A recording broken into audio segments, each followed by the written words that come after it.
예언도 하니 모두 12사람쯤 되니라. 아멘. 성령을 받았느냐라는 제목으로 함께 말씀을 상고해 보도록 하겠습니다.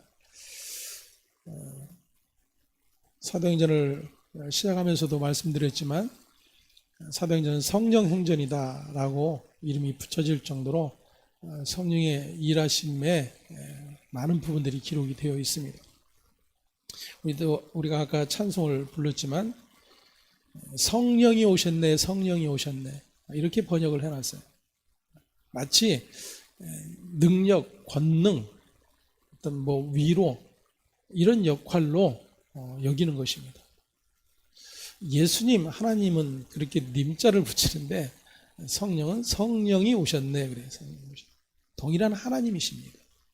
그래서 제가 굳이 성령님 오셨네, 성령님 오셨네, 이렇게 제가 바꿔서 제가 불렀지만 그것을 하느냐 하지 않느냐 그게 중요한 것은 아니에요. 하지만 성령에 대한 그런 오해가 여전히 우리의 이 생각 가운데 잠재되어 있고, 그래서 마치 성령은 우리가 신앙생활하는 데 있어서 신앙생활을 잘할 수 있도록 권능을 주기도 하고 또 전도를 잘할 수 있도록 능력을 베풀어주는 그런 도구로 그렇게 이해를 하는 부분들이 많이 있습니다. 그래서 오늘 본문에서도 아마 관심이 가는 부분은 6절의 말씀일 거예요. 바울이 그들에게 안수하며 성령이 그들에게 임하심으로 방언도 하고 예언도 하였다.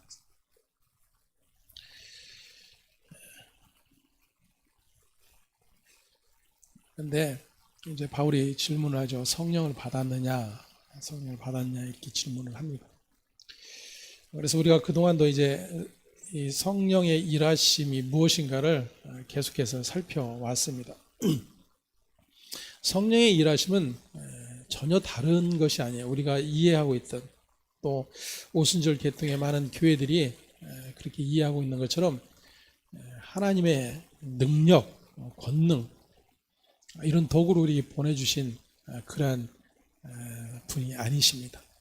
성령님은 하나님이세요. 주님의 말씀대로 주님의 말씀대로 표현하면 그리스도의 영입니다. 예수의 영이에요. 이 말은 하나님께서 하신 일이 무엇인가를 우리는 성경을 통해서 아는 자들입니다. 즉 성경은 하나님께서 친히 약속하고 이뤄내신 모든 일들을 드러내신 자기 계시입니다. 그래서 하나님의 그 자기 계시 안에 어떤 일들이 일어났는지를 성경은 기록하고 있어요. 그 안에 아담과 하와의 죄됨의 문제가 있습니다. 그리고 그 아담과 하와 아래 매달려 있는 모든 인류가 포함이 되어 있는 거죠. 그들 중에 하나님은 자기 백성 삼으신 자들이 있어요. 그것을 택함이라 이야기를 합니다. 그래서 하나님께서 자기 백성 삼으신 자들, 그 택하신 자들은 창세 전에 일어난 일로 기록이 되어 있습니다. 때문에 창세 전에 일어난 그 일을 이제 하나님이 창조한 세상을 통해서 그것이 어떻게 펼쳐지고 있는가를, 즉 하나님의 자기 계시가 어떻게 이행되고 있는가를 우리에게 보여주고 있는 것이 바로 성경의 내용이에요. 그러면 하나님께서 그렇게 하나님의 생명의 자리를 떠나버린 인간에게 다시금 그 생명의 자리로 불러내시고 하나님이 이루어놓으신 그 모든 복락을 누리는 하나님의 백성 되게 하시는 일들을 위해서 하나님은 아들을 보내실 것을 약속을 해주셨어요. 즉 하나님 자신의 아들을 이 땅에 보내시겠다고 한 이유는 이 땅에 사는 그 어떤 인간도 그 하나님의 나라의 백성됨의 자격을 취득할 수 있는 존재가 없다라는 거예요. 단 한 사람도 없다라는 것입니다. 그래서 하나님은 당신의 아들을 보내실 것을 약속하고 계세요. 그리고 그 하나님의 약속대로 아들 예수 그리스도가 이 땅에 오신 것입니다. 그리고 그의 십자가의 죽으심은 하나님의 뜻을 아무도 이루어낼 수 있는 자가 없었다라는 명백한 증거의 사건이에요. 그것이 십자가의 사건입니다. 때문에 그 하나님이 보내신 자 아들 예수 그리스도를 믿는다라고 하는 것은 나는 하나님 앞에서 영원히 구원을 얻을 수 없었던 존재였구나. 나는 하나님의 영원한 심판과 멸망의 자리에 설 수밖에 없는, 지옥 백성이 될 수밖에 없는 그런 존재였구나가 확인되는 자들일 수밖에 없는 거예요. 이 땅에 살아가면서 수많은 일들을 아무리 이루어냈다 하더라도 그러한 자기의 존재 확인이 되지 않으면 그것은 전혀 하나님의 백성의 자리에 나아갈 수가 없는 것입니다. 또 다른 말로 이야기한다면 하나님의 백성이라고 자부함에도 불구하고 그러한 자기의 죽음의 자리, 죄됨의 자리, 하나님의 심판을 받을 수밖에 없는 그러한 존재인 것을 확인하지 못하면 그는 아무리 자타 공인할지라도 하나님의 백성의 자리에 있을 수 없다라고 하는 것을 계속해서 우리 가르쳐 주고 있습니다. 본문은 3차 전도여행을 시작한 바울이 갈라디아 지방과 부르기아를 거쳐 그리고 갈라디아 남부에 위치한 교회들을 돌아보게 됩니다. 이 지역들은 바울이 1차 전도여행 동안에 처음 찾았던 곳이었고 2차 전도여행에서 찾아가려고 했지만 성령께서 이제 허락하지 않으심으로 유럽으로 발길을 돌려야 했었습니다. 그리고 이제 3차 여행에서 이 지역들의 교회를 찾아가 그들의 믿음을 굳게 세우는 일을 이제 바울이 하고 있는 것입니다. 그렇게 바울은 그 전도여행의 거리를 계산해 보면 약 2,400km나 된다고 그래요. 당시에 지금처럼 뭐 교통이 수월한 상태도 아니었는데 걸어서 배를 타고 이렇게 이동을 하면서 2,400km나 되는 그러한 거리를 예수 그리스도의 복음을 전하는 일로 그가 모든 열정을 불살랐던 것을 확인을 할 수가 있습니다. 그리고 이제 2차 전도행의 마지막 방문지였던 이제 에베소에 도착을 하게 되죠. 에베소에는 고린도에서 만난 브리스길라와 아굴라 부부가 이미 거주하고 있었고 2차 전도행을 마칠 즈음 이들 부부와 함께 이제 에베소로 오게 되었습니다. 바울은 에베소에서 많은 사람이 더 함께 말씀을 가르쳐 주기를 원하였지만 그들에게 하나님의 뜻이면 너에게 돌아오리라 말하면서 이제 에베소를 떠나가게 되죠. 그리고 다시 이제 바울이 에베소에 이제 도착하였을 때는 알렉산드리아 출신으로 알려졌던 아볼로가 유대인들과 변론에서 구약의 가르침을 통해 예수 그리스도를 이미 소개한 그런 뒤였습니다. 하지만 아볼로가 소개한 예수 그리스도는 구약의 예언의 성취자라고 하는 그런 사실에만 제한되어 있었을 뿐입니다. 그래서 누가는 아볼로를 가리켜 18장 25절에 요한의 세례만 알 따름이라 이렇게 표현을 하고 있습니다. 그렇게 아볼로는 오순절 성령의 세례 이후 예수의 이름으로 세례를 받고 교회가 세워지고 있다는 사실에 대해서 알지 못했던 그러한 사람이었습니다. 구약에서 예언한 내용에 근거한 요한의 세례만 알고 있었을 뿐입니다. 그때 마침 에베소에 와 있던 브리스길라와 아굴라 부부를 통해서 아볼로는 오순절 성령 세례와 관련한 새로운 시대가 열리고 있음을 알게 되었고 아볼로는 그렇게 복음을 이제 만나게 됩니다. 그리고 아볼로는 고린도로 넘어가게 되죠. 이제 바울이 3차 전도여행에서 에베소에 도착을 하게 되는데 그곳에 어떤 제자들을 이제 만나게 됩니다. 오늘 본문에는 12명으로 이제 표현이 되어 있습니다. 이건 실제적인 숫자일 수 있지만 성경에서 12는 언제나 완전 수를 가리킵니다. 그래서 예수의 제자도 12이었죠. 그 중에서 가룟 유다가 이제 빠졌을 때에 그 하나를 또 마띠아로 채우는 일이 일어납니다. 그래서 언제나 하나님의 백성의 자리, 하나님의 은혜를 받은 하나님의 백성들의 자리, 즉 교회를 상징을 하고 있죠. 근데 지금 이 12사람이 등장을 하는데 이 12 역시도 아볼로가 그랬던 것처럼 요한의 세례만 알 뿐이었습니다. 그들에게 바울이 질문을 하는 것이죠. 너희가 믿을 때 성령을 받았느냐 이렇게 묻습니다. 그런데 그들은 우리는 성령이 계심도 듣지 못하였다 그렇게 이야기를 하죠. 근데 바울이 그러면 너희가 무슨 세례를 받았느냐 이렇게 물을 때에 요한의 세례를 받았다 그렇게 이야기를 하고 있습니다. 배경적인 부분을 이제 추론해 본다면 세례 요한을 따르던 많은 무리들이 있었습니다. 제자들도 있었죠. 그리고 세례 요한의 제자 중으로 있던 자가 예수의 제자로 옮겨오기도 했습니다.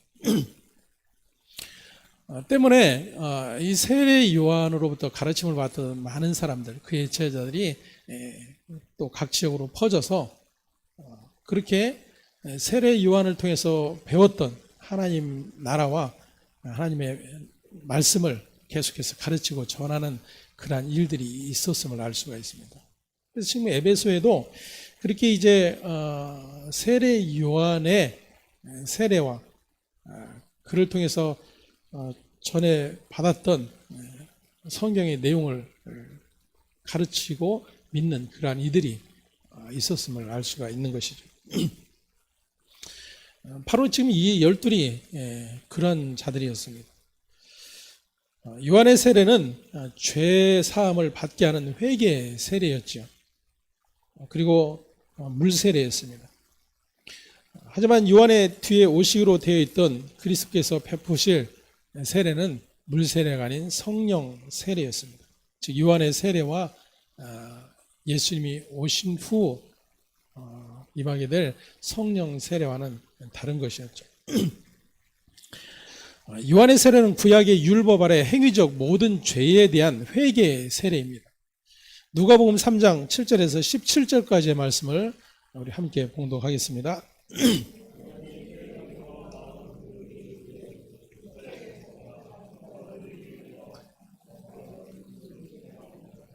그러므로 회개에 합당한 열매를 맺고 속으로 아브라함이 우리 조상이라 말하지 말라. 내가 너에게 이르노니 하나님이 등이 이 돌들로도 아브라함의 자손이 되게 하시리라. 이미 도끼가 나무 뿌리에 놓였으니 좋은 열매 맺지 아니하는 나무마다 찍혀 불에 던져지리라. 우리가 물어 이르되 그러면 우리가 무엇을 하리이까? 대답하여 이르되 옷 2벌 있는 자는 옷 없는 자에게 나눠줄 것이요 먹을 것이 있는 자도 그렇게 할 것이니라 하고 세리들도 세례를 받고자 하여 와서 이르되 선생이여 우리는 무엇을 하리이까매 이르되 부가 된 것 외에는 거두지 말라 하고 군인들도 물어 이르되 우리는 무엇을 하리이까매 이르되 사람에게서 강탈하지 말며 거짓으로 고발하지 말고 받는 급료를 족한 줄로 알라 하니라.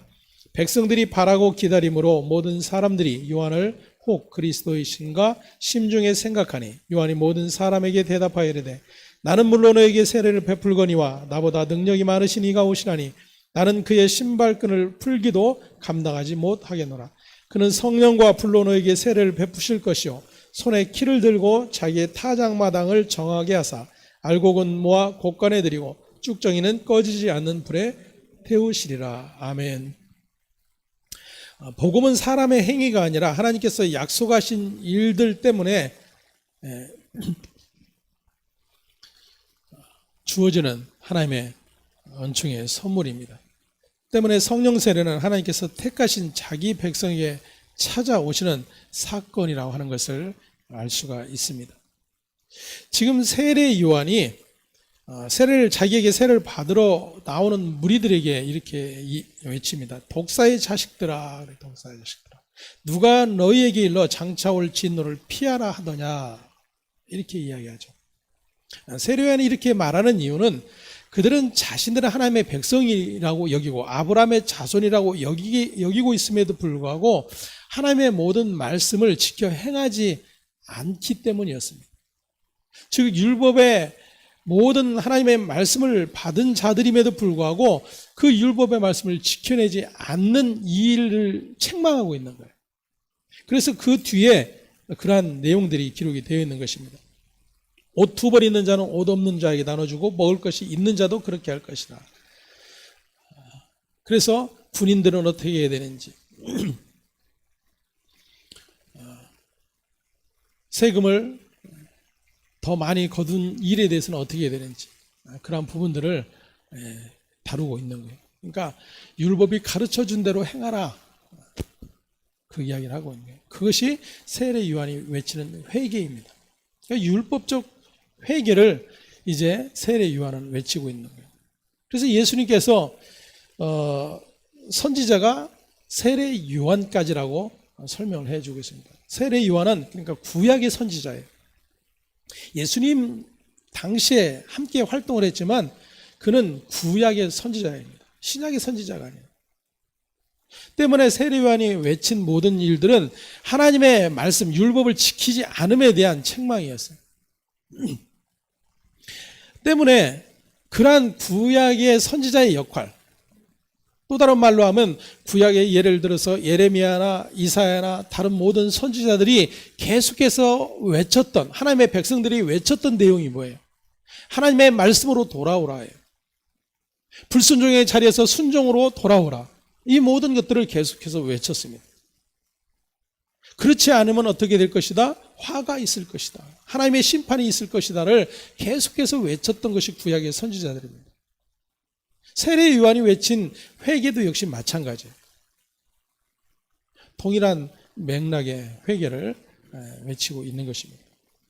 그런데 그렇게 구약의 모든 선지자들이 외쳤던 그 회개의 내용은 무엇인가 하는 거예요. 그것을 세례 요한이 직접적으로 표현을 해주고 있는 것입니다.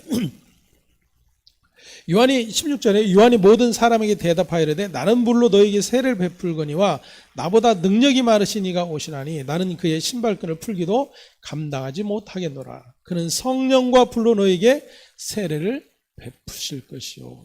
성령과 불로 세례를 베풀 것이다. 즉 성령 세례를 베풀 것을 언급을 하고 있습니다.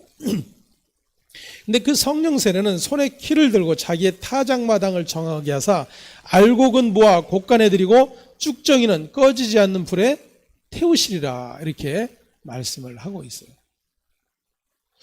자, 그러면 성령 세례는 물 세례와 어떻게 다른가?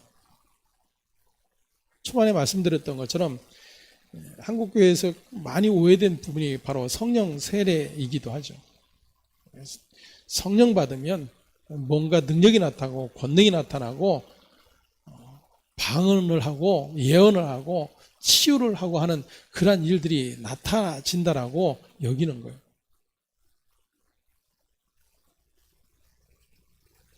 하지만 요한이 가르쳐준 대로 성령 세례는 손에 키를 들고 자기의 타작마당을 정하게 하는 일, 즉 심판의 일이 나타난다고 하는 것을 우리에게 가르쳐 주고 있습니다. 즉 성령 세례를 받은 자에게서 나타나는 일이 무언가? 맨 처음 그렇게 주님이 약속하신 대로 오순절 성령이 임했을 때에 나타난 공통적인 현상을 우리는 확인했습니다. 모두가 어찌할 꼬였어요. 그 어찌할 꼬는 자신들의 죄로 하나님의 심판을 받을 수밖에 없는 그런 존재임이 분명해졌는데 그 엄중한 심판을 하나님이 자신들에게 내리지 않고 누구에게? 하나님의 아들에게 그 심판을 내리셨구나가 확인이 되는 거예요. 그래서 결국 자신들이 예수를 십자가에 못 박으라고 외쳤는데 결국 그 일이 내가 죽어 마땅한 그 자리에 당신의 아들을 죽이십시오. 우리는 무죄합니다. 이 일이었다라는 것이 확인이 된 거예요. 어떻게? 성령이 오심으로 말미암아. 그래서 말씀드렸던 것처럼 성령 하나님은 성부 하나님께서 계획하시고 약속하시고 이뤄내신 그 모든 일들, 즉 아들이 오셔서 이루어낸 그 모든 일들을 성령 하나님은 동일하게 우리에게 깨닫게 하시고 가르쳐 주신 일을 변함없이 하고 계시는 분이세요. 그 일을 위해서 때로는 권능의 일들이 나타나기도 하고 치유의 일들이 나타나기도 하고 세상에 알 수 없는, 이해할 수 없는 그러한 일들이 드러나기도 하는 거예요. 하지만 그것이 목적이 아닙니다. 예수님이 오셨을 때에도 동일한 일이 일어났었죠. 예수님이 오신 목적은 하나님께서 자기를 통해서 이루실 그 모든 일들을 이루어내시기 위한 목적으로 오셨어요. 즉 십자가의 죽음을 위해서. 그러함에도 불구하고 예수님께서는 때로는 소경의 눈을 뜨게 하시기도 하고 안진뱅이를 일으키시는 기적을 베풀기도 하시고 죽은 자를 살려내는 그러한 일들을 나타내기도 하셨어요. 하지만 그것이 예수님이 오신 목적이 아니었다고 해요. 여전히 성령님도 마찬가지입니다. 성령 하나님을 그렇게 붙들고 그렇게 우리에게 함께 하시기를 구하고 원한다라면 예수가 육으로 오셨을 때 많은 기적과 그러한 이적들을 베푸셨을 때 예수를 따르던 수많은 무리들과 다르지 않은 자리에 있는 모습일 뿐이에요. 결국 그들이 예수를 십자가의 못박으로 죽이는 외치는 자들로 돌변을 하게 됩니다. 즉 여전히 예수를 자기의 도구 삼아 자기의 영광을 취하려 할 뿐이에요. 성령 역시도 마찬가지입니다. 성령 충만을 구하고 성령의 능력을 구하고 성령의 권능을 구하는 그런 모든 열심들 안에 자기 영광의 추구가 가득할 뿐이에요. 그래서 막 산에 올라가서 40일씩 금식하며 능력 주시옵소서, 권능 주시옵소서. 하나만 건지면 대박 나는 거예요. 하나만 건지면. 예언의 능력을 받는다든지 아니면 치유의 능력을 받는다든지 그런 능력 하나만 건지면 대박 나는 거죠. 예.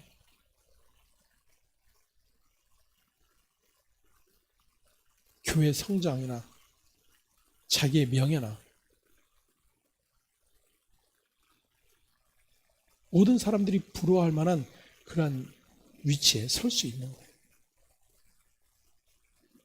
모든 사람들이 추구하는 게 그거예요. 그래서 예수가 오셨을 때 예수를 향해서도 외치는 것이 그거예요. 당신은 그러한 능력이 있으니까 그 영광의 자리에 서십시오. 예수의 동생들도 이야기하고 예수를 따르는 제자들도 이야기하고 예수를 따르는 수많은 무리들도 동일한 외침을 외치는 겁니다.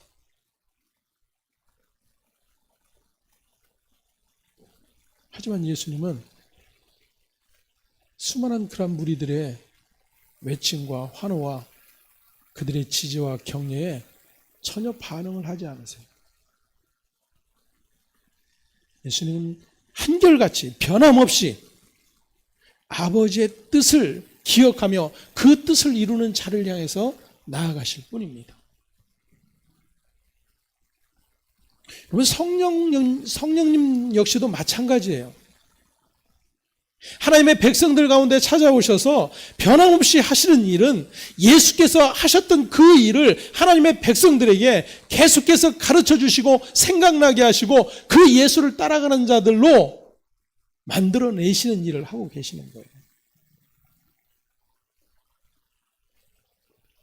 그러한 하나님의 일에 관심이 없는 자들은 여전히 마귀가 가져다준 미혹을 하나님이 주시는 선물로 계속해서 받아내겠다고 외치는 거예요. 제 말이에요? 마태복음 4장에 보면 마귀가 예수께 와서 시험을 합니다. 여러분 한번 보십시오. 너무나도 잘 아는 내용이지만 마귀가 예수에게 시험하는 그 모든 세 가지의 시험은 이 땅의 모든 그리스도인들이, 아니 모든 인생이 이 땅을 살아가면서 누리고 싶어하는 꿈이요, 희망이요, 비전이에요. 당신은 하나님의 아들 아닙니까? 그리고 그러한 능력을 갖고 있지 않습니까? 그것을 당신과 당신을 따르는 자들에게 베풀어 주십시오. 이게 사단의 속임이에요, 여러분.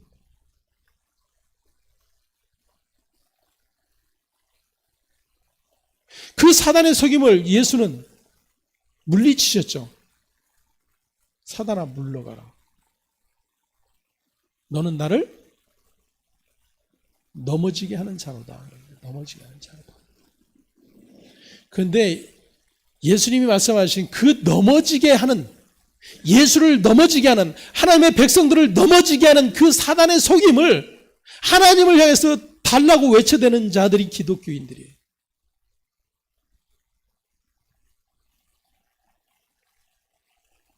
잘 생각해 보세요.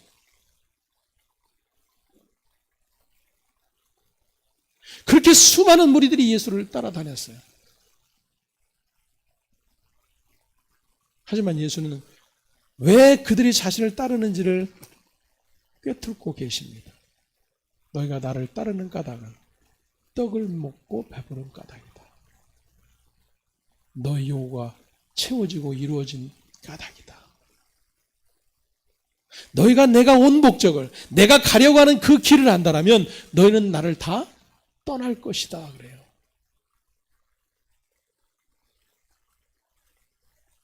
그렇게 다 떠나죠. 제자들까지 다 떠나요.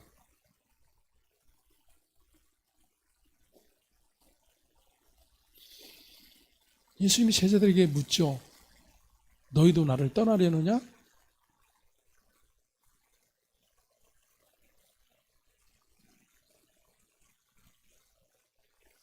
베드로가 대답합니다. 다 주를 버릴지라도 나는 주를 버리지 않겠나이다. 여러분, 그것을 믿음의 고백이라고 우리는 착각해서는 안 돼요. 그래서 우리도 동일하게 베드로처럼 우리는 결코 주님을 떠나지 않을 것입니다. 버리지 않을 것입니다.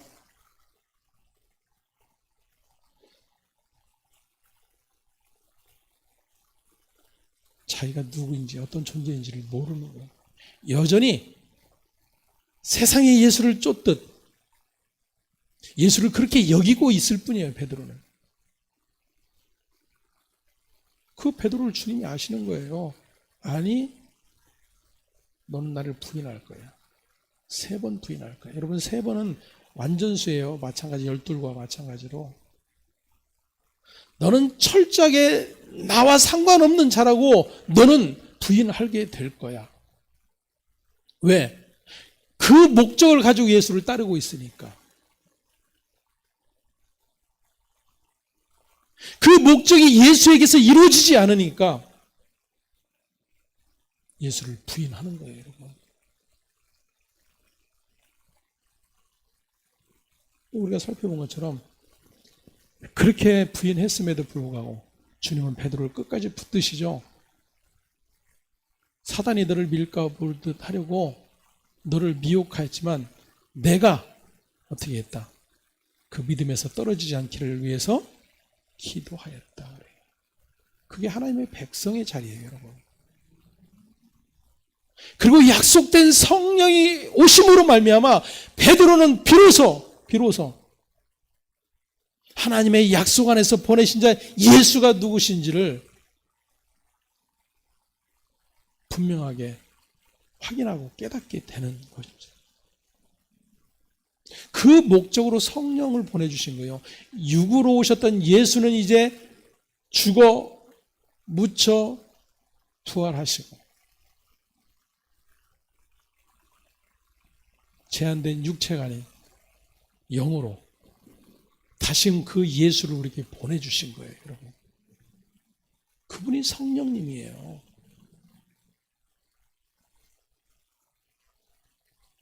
그러면 그 성령님을 외쳐대며 성령 충만을 외쳐대는 이유들을 한번 들여다보자 그 얘기예요. 그 성령 충만해서 나도 예수처럼 자기를 부인하고 예수의 그 십자가의 길을 갈 수 있는 자가 해달라고 외쳐대는 일이 일어나는지.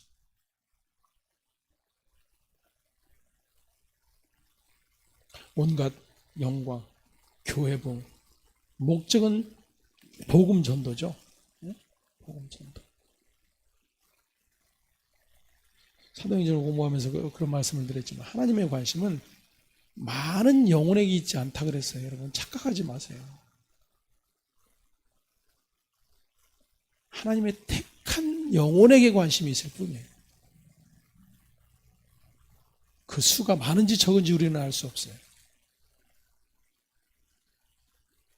그게 하나님의 관심과 다른 거예요. 인간의 관심. 인간의 관심은 많음에 두어요. 그 많음은 뭐예요? 자기의 영광이에요.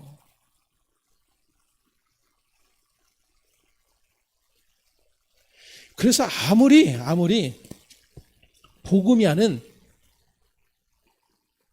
정말 들어도 한심할 정도로 헛소리를 하는 그런 목사일지라도 예를 들어서 40일 금식 기도하고 뭔가 좀 신령한 은사를 받고 그래서 사람들이 모이고 부흥하고 몇천 명, 만 명 단위 넘어가면요 하나 그런 거 개의치 않아요. 교단에서도 그 교회가 다른 교단으로 갈까 전전긍긍하고. 왜요? 세상에서 힘을 가졌거든요.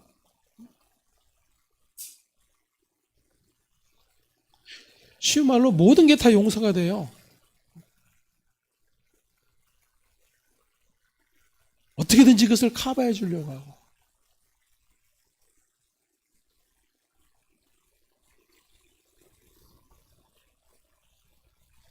그 모든 일들이 하나님께 속한 일인지 마귀에 속한 일인지 구분조차 하려 하지 않아요.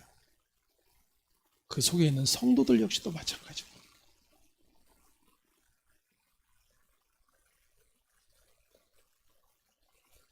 성령은 그리스도의 부활 생명을 성도들에게 전해주며 그리스도의 부활을 본받아 일으키심 받을 것이라고 하는 확신을 계속해서 우리에게 가르쳐 줍니다. 바울은 요한의 세례만 알고 있었던 12명의 제자들에게 예수의 이름으로 세례를 받게 되자 오순절과 같은 성령의 임재를 경험하는 일이 일어나는 거예요. 그들에게 안수할 때에 성령이 임했어요. 이것은 안수했기 때문에 성령이 임했다라고 여기면 안 됩니다.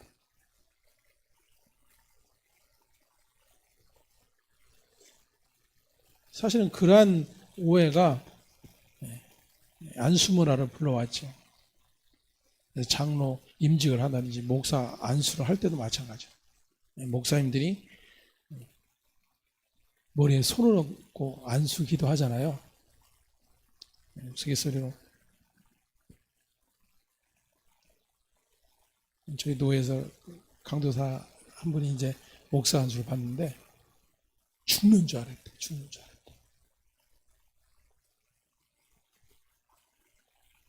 얼마나 막 세게 눌러대는지 그 버티느라고 아주 죽을 뻔했대요. 그럼 웃을 일이 아니죠. 진짜 웃을 수밖에 없지만 웃을 일이 아니에요.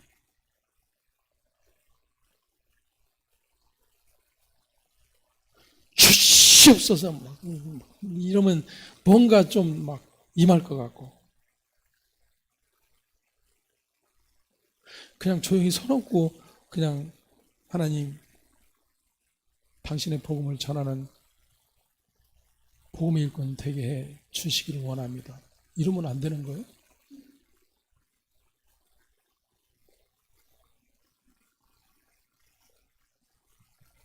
목이 부러지는 줄 알았대.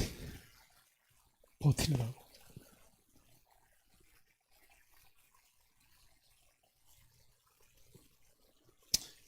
사실 웃음이 나지만 그만큼 그게 우리의 현실이에요.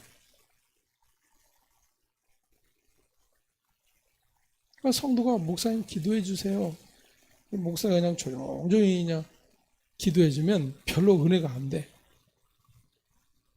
막 얼굴에 침이 튀든 말든 하나님 이 아들에게 복을 주시옵소서.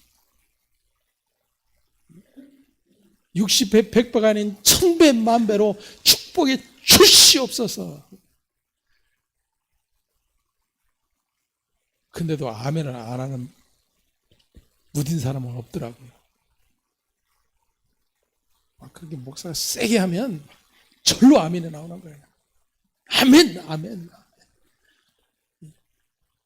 제발 좀 그렇게 좀 되게 해 주시옵소서 이거죠.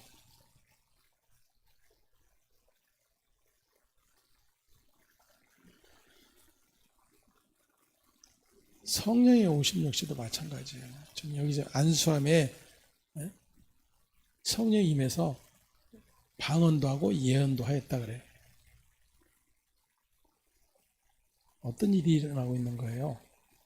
오순절날 성령이 오셨을 때 일어난 이 일이 동일하게 일어나는 거죠.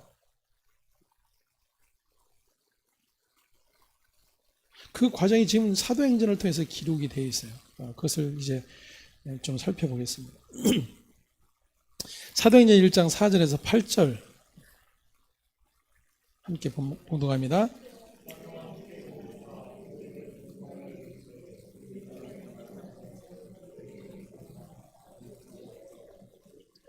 요한은 물로 세례를 베풀었으나 너희는 몇 날이 못되어 성령으로 세례를 받으리라 하셨느니라. 그들이 모였을 때 예수께 여쭈어 이르되 주께서 이스라엘 나라를 회복하심이 이때니까니 이르시되 때와 시기는 아버지께서 자기의 권한에 두셨으니 너희가 알 바 아니요 오직 성령이 너희에게 임하시면 너희가 권능을 받고 예루살렘과 온 유대와 사마리아와 땅끝까지 이르러 내 증인이 되리라 하시니라. 아멘. 오직 성령이 너희에게 임하시면 너희가 권능을 받고 예루살렘과 온 유대와 사마리아 땅끝까지 이르러 내 증인이 되리라. 주님이 말씀하신 이 약속의 말씀이 계속해서 성취되어져 가고 있는 과정을 사도행전은 우리에게 보여주고 있는 거예요. 제일 먼저 사도행전 2장 1절에서 4절까지 먼저 확인해 봅니다. 오순절 날이 이름에 그들이 다 같이 한 곳에 모였더니 홀연히 하늘로부터 급하고 강한 바람 같은 소리가 있어 그들이 앉은 온 집에 가득하며 마치 불의 혀처럼 갈라지는 것들이 그들에게 보여 각 사람 위에 하나씩 임하여 있더니 그들이 다 성령의 충만함을 받고 성령이 말하게 하심을 따라 다른 언어들로 말하기를 시작하니라. 아멘. 하나님이 자기 백성을 찾으심이 이제 예루살렘으로부터 시작이 됩니다. 주님이 말씀하신 것처럼 예루살렘과 온 유대와 사마리아와 땅끝 그 일을 이제 누가 하시겠다라는 거예요? 성령 하나님께서 하시겠다라는 거예요. 예수는 유대와 그 갈릴리 지역에 한정된 사역을 하셨어요. 그리고 그 사역을 통해서 하나님의 약속된 메시아요 그리스도이심을 계속해서 증거하고 십자가의 죽으심을 통해 이제 그 하나님의 언약을 성취하신 분이라고 하는 사실을 드러내셨습니다.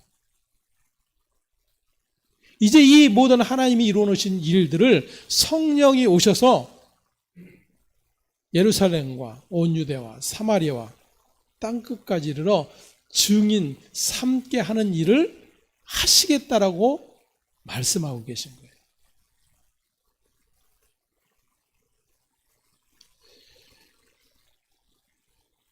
사마리아에도 이제 복음이 전파되게 됩니다. 빌립을 통해서.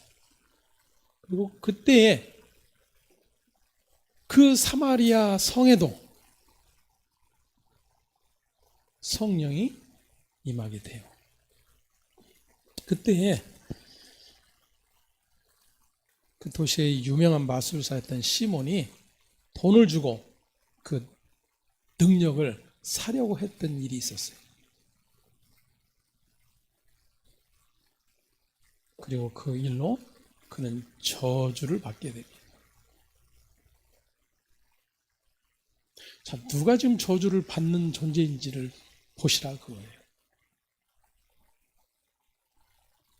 그 하나님의 일을 전하고 이루어 가시는 그 성령님의 일을 자신의 도구로 삼으려 하는 그 일이 저주받을 일이다, 그 이야기예요.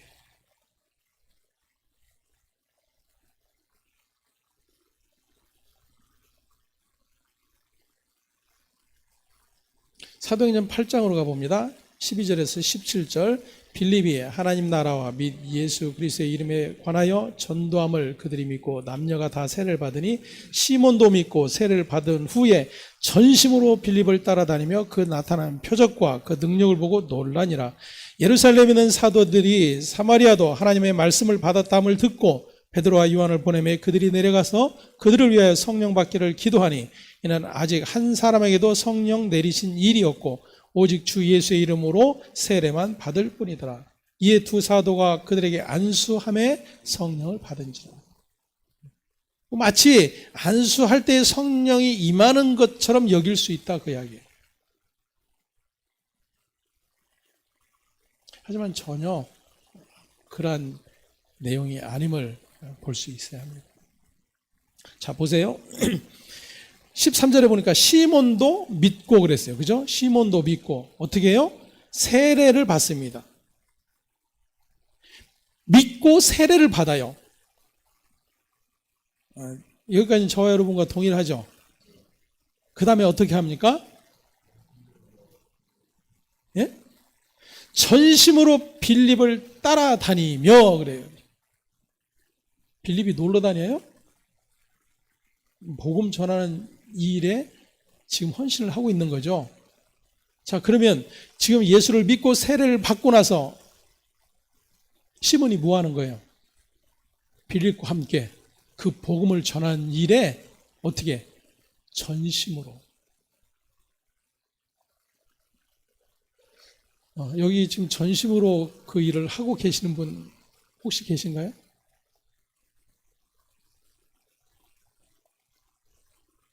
그래서 전심으로 이렇게 주의 일을 하는 분들 보면 경이로운 거예요. 믿음이 좋아 보이는 거예요.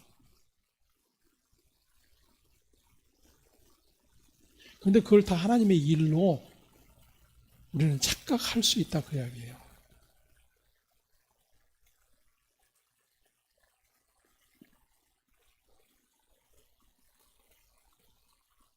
그런데 그 빌립이 그렇게 따라다니며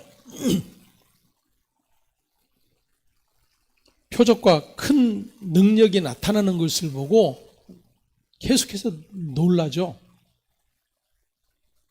그리고 그 능력을 자신도 받았으면 좋겠다.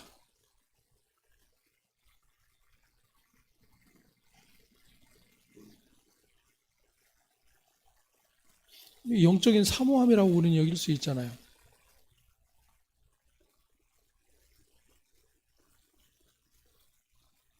목사님들이 그렇게 영적인 사모함을 갖는 것은 왜 그럴까요?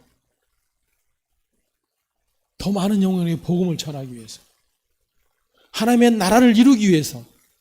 분명 그 목적으로 구해요.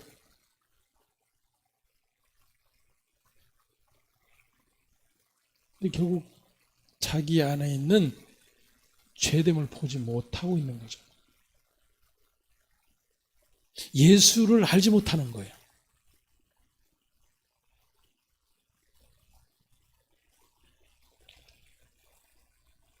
예루살렘에서 시작된 하나님의 자기 백성 찾아내시는 복음의 현장이 전혀 하나님의 백성과 상관없다고 여겨지던 사마리아에서 펼쳐지고 있는 거예요.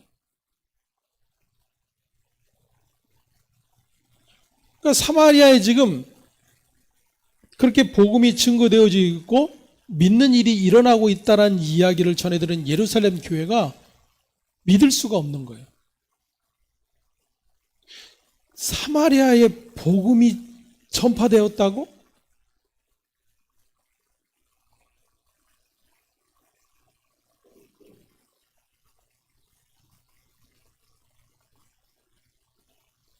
그래서 베드로와 요한을 보내는 것입니다.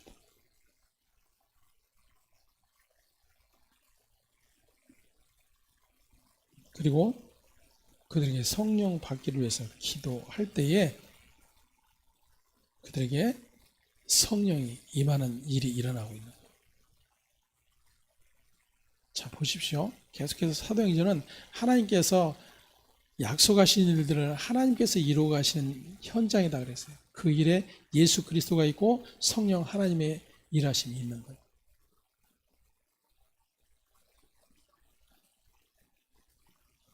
그러면 지금 사도들이 안수한 것이 포인트예요? 안수하니까 성령이 임한 것이 포인트예요. 예수님께서 말씀하신 대로 성령이 임하면 즉 성령이 오셔서 하시는 일이 이런 일이야, 이 이야기를 해주신 거잖아요. 제자들에게 성령이 오시면 너희가 권능을 받고 예루살렘과 온 유대와 사마리아와 땅끝까지 이르러 내 증인 될 것이다, 이렇게 말씀하시는 거죠. 그 일을 지금 성령께서 하시는 거예요. 지금 어디까지 왔어요? 관심을 좀 가지세요. 관심 없으니까 그냥 눈꺼풀이 무거워가지고.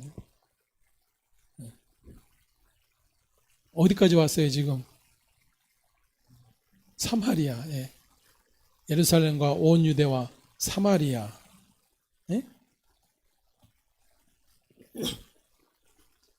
사도행전 10장으로 갑니다. 36절에서 46절까지. 만유의 주 되신 예수 그리스도로 말미암아 화평의 복음을 전하사 이스라엘 자손들에게 보내신 말씀 곧 요한이 그 세를 반포한 후에 갈릴리에서 시작하여 온 유대에 두루 전파된 그것을 너희도 알거니와 하나님이 나사렛 예수에게 성령과 능력을 기름 붓듯 하셨으며 그것을 너희도 알거니와 하나님이 나사렛 예수에게 그가 두루 다니시며 선한 일을 행하시고 마귀에 들린 모든 사람을 고치셨으니 이는 하나님이 함께 하셨습니다. 우리는 유대인의 땅과 예루살렘에서 그가 행하신 모든 일의 증인이라.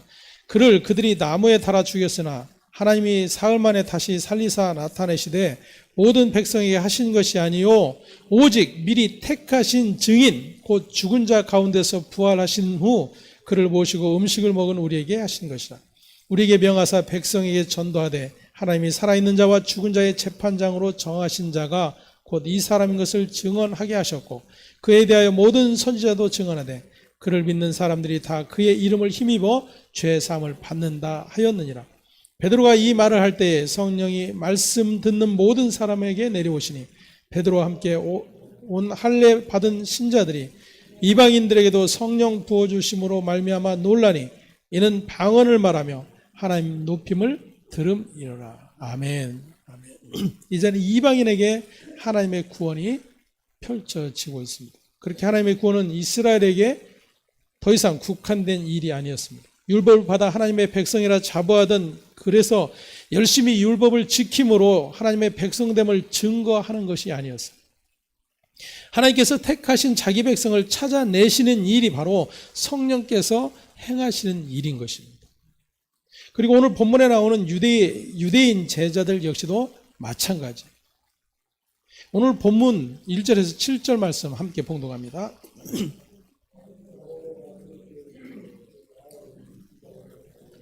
에베소에 와서 어떤 제자를 만나 이르되 너희가 믿을 때에 성령을 받았느냐 이르되 아니라 우리는 성령이 계심도 듣지 못하였노라. 바울이 이르되 그러면 너희가 무슨 세례를 받았느냐 대답하되 요한의 세례니라. 바울이 이르되 요한이 회개의 세례를 베풀며 백성에 말하되 내 뒤에 오시는 이를 믿으라 하였으니 이는 곧 예수라 하거늘 그들이 듣고 주 예수의 이름으로 세례를 받으니 바울이 그들에게 안수하며 성령이 그들에게 임하심으로 방언도 하고 예언도 하니 모두 12쯤 되니라. 아멘. 하나님은 아담의 죄 아래 놓인 모든 죽은 자들에게 새 생명을 불어넣으시는 새 창조를 이루어 가고 계십니다. 그 새 창조 사역에 아들 예수 그리스도의 대신 죽으심과 다시 살아나신 부활의 생명을 통해 하나님의 그 언약 안에 하나님의 백성의 자리로 나아가게 되는 것입니다. 그리고 예수의 영, 바로 성령께서 하나님 아버지와 아들 예수 그리스도의 새 창조를 계속해서 이루어가고 계신 것을 확인시켜 주고 계시는 것입니다. 그리고 그렇게 하나님의 언약 안으로 붙들린 자들은 이 땅에서 하나님 나라의 백성으로서의 삶을 살아가게 되는 것이죠. 하지만 저와 여러분은 늘 성령의 인도보다는 육체의 소욕을 따라갈 경우가 너무나도 많은 것을 확인하게 될 것입니다. 사단은 그렇게 육체의 소욕의 만족으로 끝없이 하나님의 백성된 자들을 미혹하는 것입니다. 때문에 땅의 것들이, 세상에 속한 것들이 떨어져 나가면 기뻐해야 하는 자들이 하나님의 백성 신자임에도 불구하고 오히려 소망이 끊어진 것으로 여기고 고통하는 일이 일어난다, 그 이야기예요. 그리고 그 고통의 문제를 해결해 달라고 하나님을 향하여 예수의 이름으로 열심히 기도하는 해프닝이 반복이 되고 있는 거예요.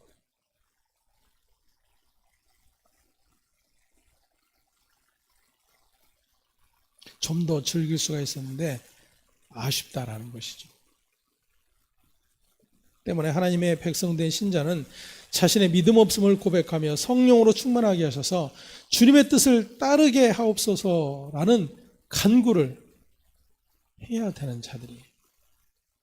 이러한 생각과 마음을 아시는 주께서는 저와 여러분을 홀로 내버려 두시는 것이 아니라 성령을 보내셔서 세상 끝날까지 함께 하시면서 말할 수 없는 탄식으로 성도를 위하여 친히 간구하고 계시다라고 말씀을 하고 계세요.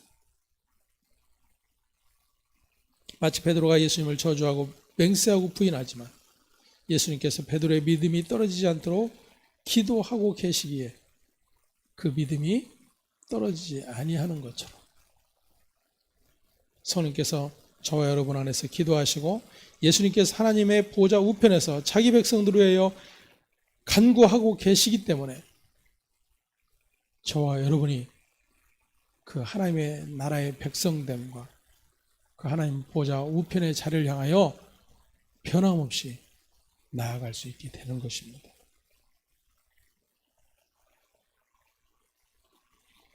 이것이 성령 바꿔서 하나님을 아버지라 부르게 된 언약의 백성들의 자리임을 또다시 확인할 수 있기를 바랍니다. 언약의 핵심은 나는 너희 하나님이 되고 너희는 나의 백성이 되리라 라는 하나님의 약속이에요. 고린도전서 12장 1절에서 3절까지의 말씀을 함께 확인을 해봅니다.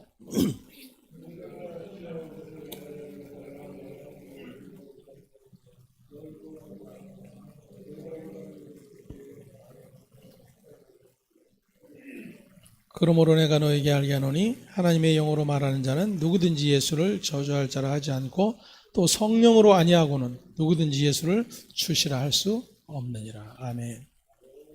예수 믿기 이전에는 말 못하는 우상에로 끄는 그대로 끌려가는 존재였다라는 것이죠. 이 세상의 신의 노예였다라는 겁니다. 때문에 그러한 우리의 존재가 성령으로 아니하고는 예수를 주시라, 나의 주인이라 고백할 수 없다, 그 이야기. 이것은 우리가 말로 고백하는 예수는 나의 주인이십니다, 나의 전부이십니다, 이런 말이 아니에요.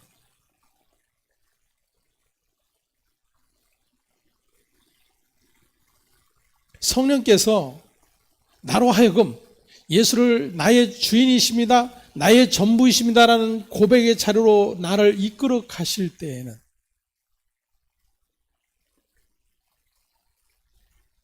예를 들어서 베드로에게 주는 그리스도시요 살아계신 하나님의 아들이십니다, 이 믿음의 고백이 그대로 담겨 투영되어진다라면 예수가 지금 붙잡혀서 매를 맞고 있어도 그 고백은 어떻게 돼요? 변함없어야 돼요. 영광의 자리에 오르실 줄 알았는데 십자가에 달려 비참하게 죽어가고 있는 그 모습 앞에서도 주는 그리스도시요 살아계신 하나님의 아들이십니다라는 이 고백이 어떻게 돼요? 변함이 없어야 되는 거예요.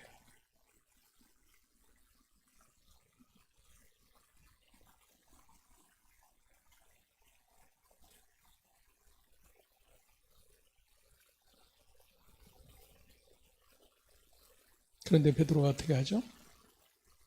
저주하고 맹세하며 부인해요. 왜요? 왜요?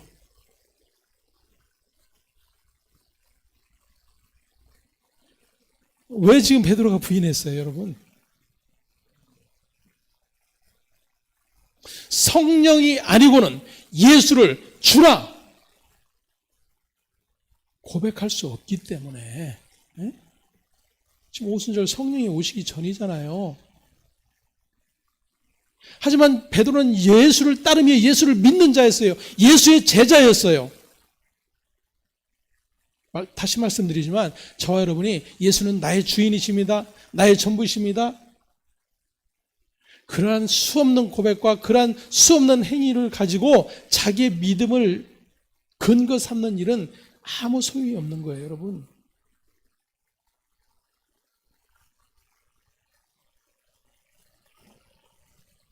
그것을 믿음으로 자꾸만 착각하게 만들어버리죠.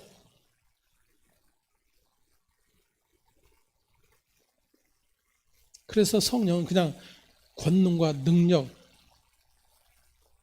어떤 파워, 이런 존재로만 여기는 거죠. 하지만 성령이 임하시면 예수를 어떻게 해요? 주라. 그래서 그렇게 부인했던 베드로가 주님처럼 그렇게 똑같은 모습으로 나는 죽을 수 없다라고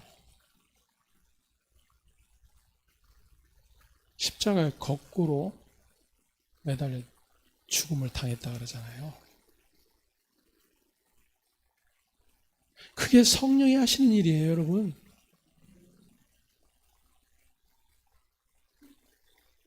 그가 예수를 주로 여기는 일이에요. 그래서 예수를 주로 여기게 되면 자기를 부인하는 일이 일어나는 거예요. 자기를 부인하는 일. 내가 복음을 알아요? 예수를 알아요? 나는 예전에 이랬는데 이렇게 변했어요? 아니요. 자기 부인이 없으면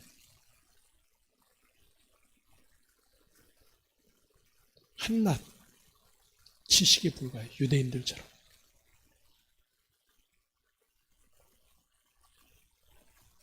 성령이 임하시면 어떤 일이 일어나요? 자기 부인이 일어나요.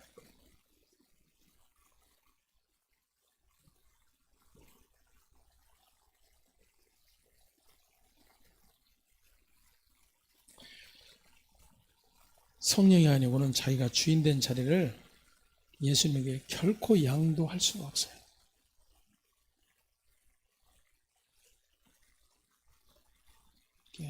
아무리 예수 믿는다고 외쳐도 내가 예수를 위해서 이런 삶을 살았다고 아무리 외쳐도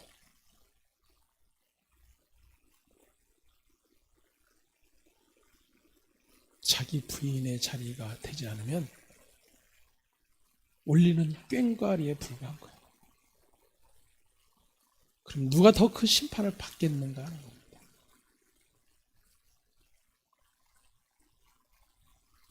요한복음 16장 한 군데 찾아보고 마치겠습니다. 7절에서 14절.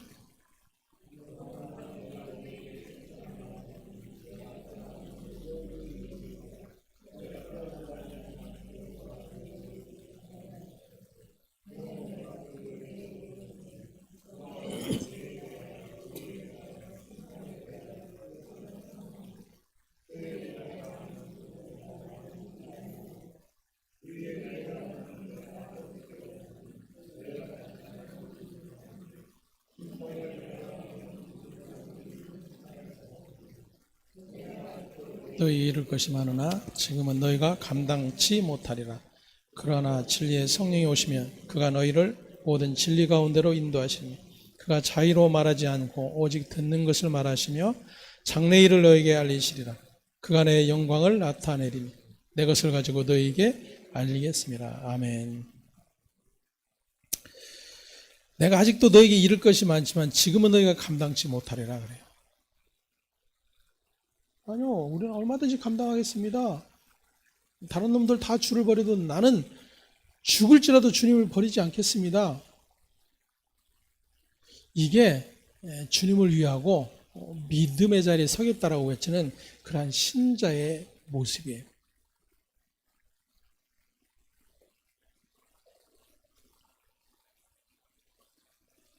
13절에 그러하나 진리의 성령이 오시면 그가 너희를 모든 진리 가운데로 인도할 것이다.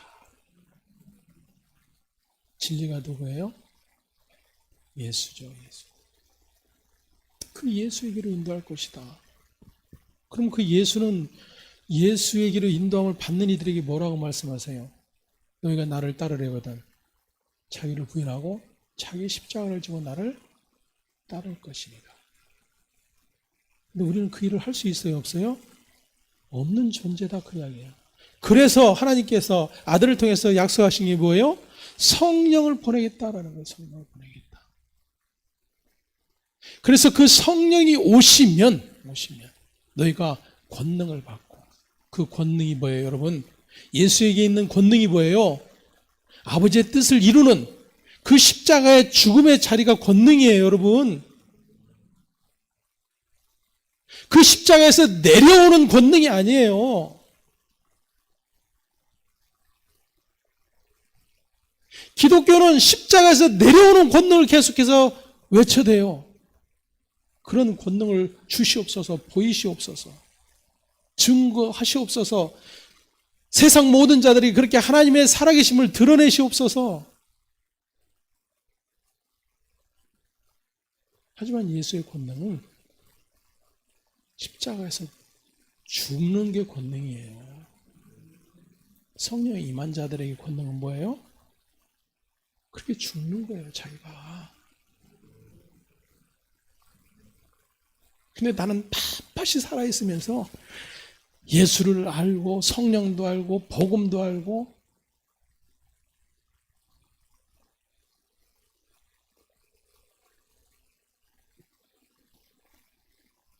성령이 임하시면 죄에 대하여 의에 대하여 심판에 대하여 책망하신다 그럽니다. 죄란 윤리 도덕적인 죄를 말하는 것이 아니죠.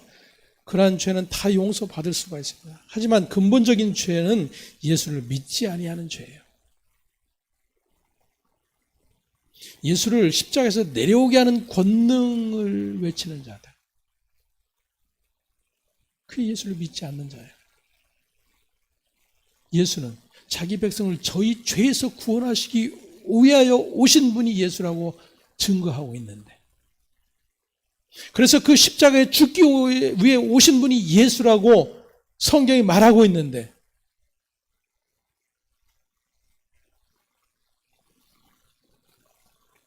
무엇이 예수를 믿지 않는 것인지를 확인할 수 있어야 합니다. 의에 대하라 하는 것은 자기에게는 일체의 의가 없음을 인정하는 것입니다.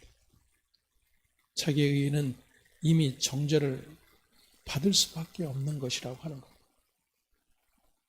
그리고 심판도 이 세상의 임금이 심판을 받았기 때문에 우리의 두려움과 심판의 주가 되시는 분은 예수 그리스도 뿐이라고 하는 사실을 고백하게 하시는 일이 바로 성령께서 하시는 일이다.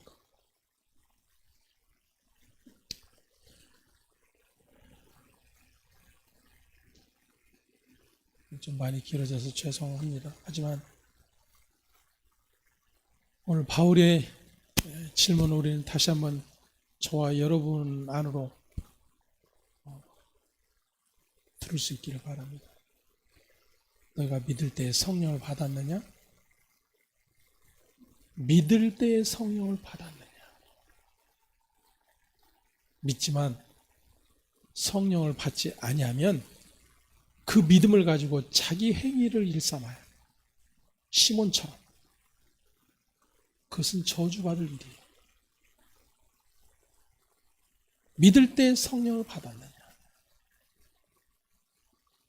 그 성령을 받게 된 자, 오순절부터 지금 유대와 사마리아와 이방인들 그들 가운데 성령이 임할 때 그 성령이 임한 자들에게 나타나지는 일들이 무엇인지를 다시 한번 확인해 보자. 그리고 그 확인된 성령을 구하십시오. 내가 죽어지는 자리, 부인되어지는 자리. 예수처럼 모든 능력이 있음에도 불구하고 오히려 그 자리에 달려 마땅한 자들에 의해서 비난과 조롱을 받고 죽어가시는 그 예수의 십자가의 자리.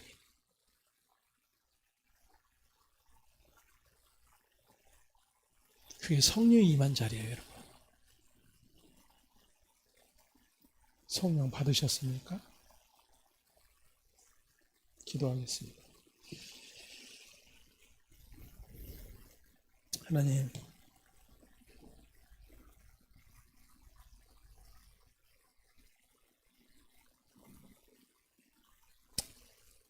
우리의 무지는 하나님의 아들을 십자가에 못 박는 것입니다.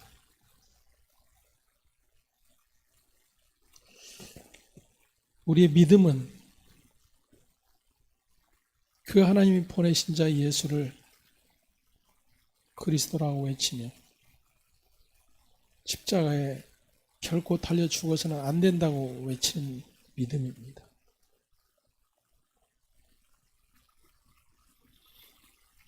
하지만 성령이 오셔서 그러한 우리의 악함을 포기하시고 그것이야말로 하나님의 심판과 저주 아래에 있는 그러한 존재 행위인 것을 알게 하셔서 어찌할꼬 탄식하며 예수여 나를 불쌍히 여기소서 외칠 수밖에 없는 그런 은혜의 자리로 이끌어내시니 감사를 드립니다. 주님의 말씀이 너무나도 분명한 진리이기에 나를 따르려거든 너를 부인하고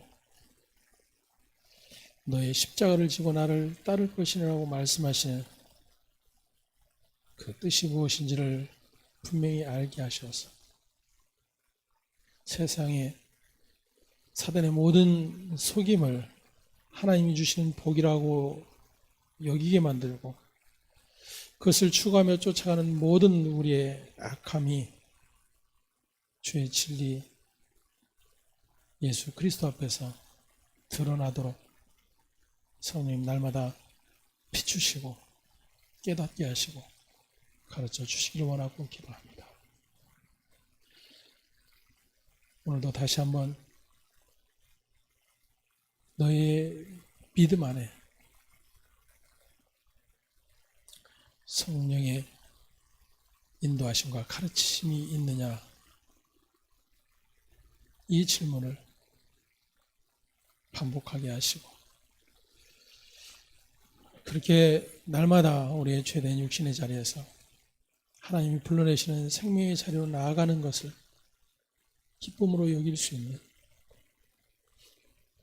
복된 우리 모두 될 수 있도록 하나님 은혜 베풀어 주시옵소서. 감사하고 우리 주 예수 그리스도의 이름으로 기도합니다. 아멘.